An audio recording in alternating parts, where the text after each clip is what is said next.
Assalamualaikum warahmatullahi wabarakatuh. Selamat siang pemirsa. Saya Jefrianto Muda, jurnalis Suara Bayangkara, perwakilan Provinsi Gorontalo. Pada siang ini saya akan mempresentasikan sebuah berita terkait penganiayaan oleh oknum pengacara yang akan saya hadirkan untuk para audiens siang ini. Penganiayaan oleh oknum pengacara ini, polisi akan melakukan kegiatan gelar perkara.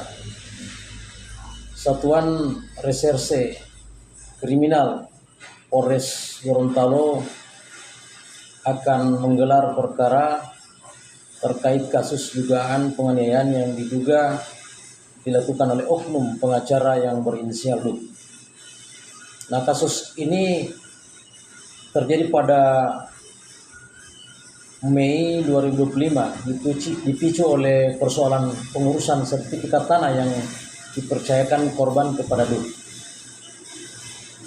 Sebelumnya korban Ramuna Molowo, umur 66 tahun, warga Kelurahan Epulawa, Kecamatan Limboto, menanyakan progres sertifikat milik ayahnya yang akan dibagi kepada 8 ahli waris. Namun terduga pelaku justru mendatangi kediaman korban dan diduga melakukan penganiayaan.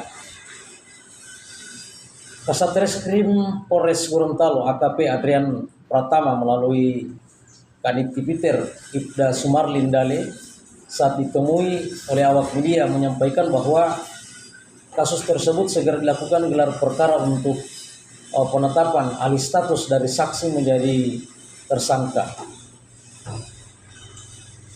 Gelar perkara yang akan dilakukan setelah penyidik selesai menjalankan proses penyelidikan dan penyidikan guna untuk mengumpulkan alat bukti.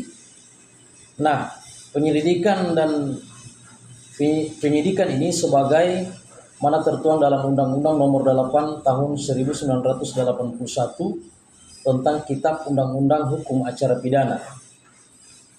KUHP mendefinisikan kedua istilah tersebut dalam pasal 1 angka 5 KUHP mendefinisikan penyelidikan.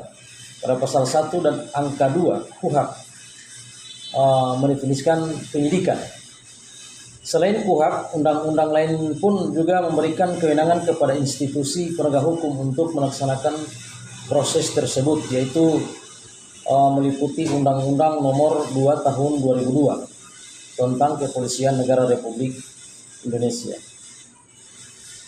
Nah, Undang-Undang Nomor 16 Tahun 2024 tentang Kejaksaan Republik Indonesia terkait penuntutan yang merupakan kelanjutan dari penyidikan. Kemudian dilanjutkan dengan Undang-Undang Nomor 19 Tahun 2019 tentang perubahan kedua atas Undang-Undang Nomor 30 Tahun 2022 tentang Komisi Pemberantasan Tindak Pidana Korupsi KPK untuk kasus korupsi.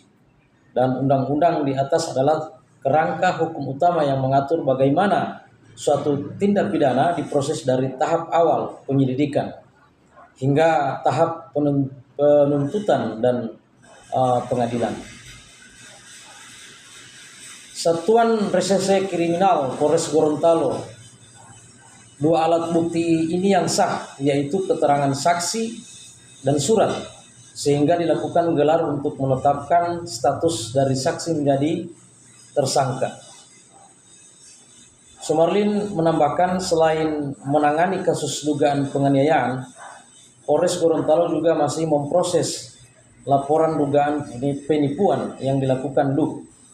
Laporan tersebut dibuat oleh korban pada bulan September 2025. Untuk dugaan penipuan, saat ini Polres Gorontalo masih melakukan penyelidikan dengan memeriksa sejumlah saksi. Ada beberapa saksi yang Polres undang pada saat itu untuk klarifikasi. Namun baru 2 orang yang hadir pada saat itu. Terima kasih.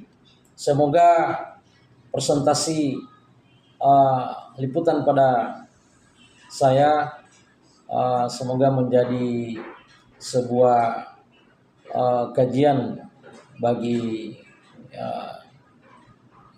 para audiens atau melihat dari sebuah kasus ini. Terima kasih. Saya Jiprianto Muda, Suara Bayangkara, perwakilan Provinsi Gorontalo. Assalamualaikum warahmatullahi wabarakatuh.